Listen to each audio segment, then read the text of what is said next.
কথাটা হয়তো শুনতে খারাপ লাগতে পারে, কিন্তু বাস্তব। একটা কথা বলি শুনুন, আপনার তো অনেক বন্ধু রয়েছে, একটু যাচাই করে দেখুন তো কে আপনার বিপদে পাশে থাকতে চায়। হ্যাঁ, মুখে বলে দেবে, হ্যাঁ রে ভাই আমি তোর সাথে আছি, কিন্তু প্রকৃত বিপদে কারা কারা থাকতে চায়, কজন থাকতে চায় একটু গুনে দেখুন তো। হ্যাঁ, আপনার ফ্রেন্ড লিস্টে অসংখ্য বন্ধু রয়েছে, এমন বন্ধু রয়েছে আপনি হয়তো তাদের নাম জানেন না, কিন্তু সে আপনার বন্ধু, এটাই সে দাবি করে। তাই একটু যাচাই করে দেখুন, বিপদে পড়ার ভান করে একটু যাচাই করে দেখুন, দেখবেন কেটে পড়েছে। ও আপনার সাথে বন্ধুত্ব করতে এসেছে এনজয়মেন্টের জন্য। এনজয়মেন্টটাও হলো একটা স্বার্থসিদ্ধি, টাইম পাস। প্রকৃত বন্ধু কারা জানেন? যারা আপনার সুখে দুঃখে পাশে থাকবে। ও তো টাইম পাসের জন্য এসেছে।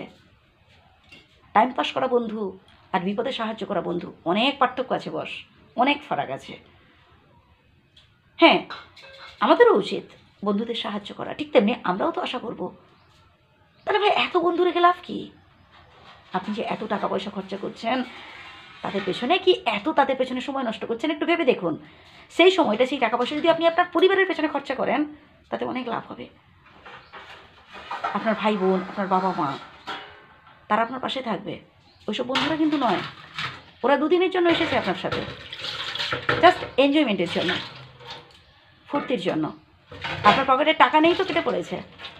আপনি একটা পার্টি দিন, দেখবেন অনেক বন্ধু জাস্ট শুধু মুখে বলে দেবেন চলে আসবে, শুধু মুখে বলে দিলেই চলে আসবে দেখবেন।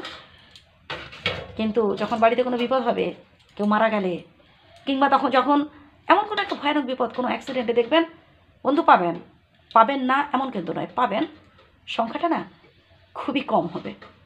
এই যে হাজার হাজার ফ্রেন্ড আপনার লিস্টে রয়েছে, তারা কিন্তু আসবে না। অনেকেই আসবে পার্টিতে, কিন্তু খুব কমজন আসবে আপনার দুঃখের অনুষ্ঠানে। আপনি যখন অভাবে থাকবেন, কি আপনি যখন কোনো কষ্টে থাকবেন, কি আপনি কোনো রকমভাবে সাংঘাতিকভাবে জখম হয়েছেন, আপনি ক্ষতিগ্রস্ত হয়েছেন, আপনার প্রচুর অর্থের প্রয়োজন, দেখবেন তো কতজন বন্ধু আপনার দিকে সাহায্যের হাত বাড়িয়ে দেয়। খুব কম। দেবে না যে এমন কিন্তু নয়, দেবে, কিন্তু দুষ্কর, তারা খুঁজে পাওয়া দুষ্কর। হয়তো আছেন একজন, দুজন, তিনজন, চারজন, কিন্তু এই যে ফ্রেন্ড লিস্টে এত বন্ধু রয়েছে, সবাই কিন্তু নয়। ভালো থাকবেন, আমার শ্রদ্ধা নেবেন, ধন্যবাদ। আর অবশ্যই যদি আপনারা ইউটিউব থেকে দেখছেন, তাহলে চ্যানেলটিকে সাবস্ক্রাইব করে রাখবেন, আর পাশে থাকা বেল আইকনটি অন করে রাখবেন। ধন্যবাদ।